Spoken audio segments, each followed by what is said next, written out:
Are you watching your favorite sci-fi fiction movies such as Marvel, DC Comics, Justice League, etc.? Superheroes with superpowers that requires extreme force, energy, and motion that applies in real life too. Watch this video and learn. When we study the interactions of different objects and how these interactions affect the motion of these objects, we need to know about force. A simple definition of force is it is a push or a pull that causes an object to move, change direction, change speed, or stop. Everything we do when we apply force is done through pushing and pulling force because its changes in the state of motion of objects. They are classified into conic and non-conic forces. Conic forces exist when the objects touch one another like normal force, friction, and applied forces such as pushing and pulling. Non-contact forces are those that act on objects at a distance. Example are gravity, electromagnetism, strong nuclear force, and weak nuclear force. The greater the force, the greater the change in motion. The more massive an object, the less effect the force will have on an object.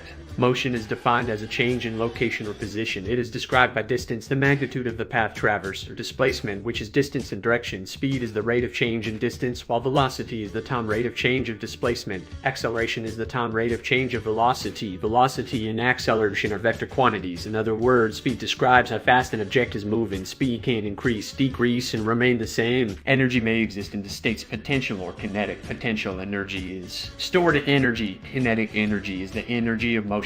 All moving objects have kinetic energy. When an object is in motion, it changes position by moving in the direction of down, forward, backward. Friction is the resistance to motion created by the objects moving against each other. There are three types of friction. 1. Static friction, which refers to the force between the stationary surfaces, and conic that prevents movement. 2. Sliding friction, which refers to the resistance of sliding objects. And 3. Rolling friction, which refers to the resistance to motion experienced from rollers. That's all, folks. Hope you enjoy this video and have some fun. Thank you.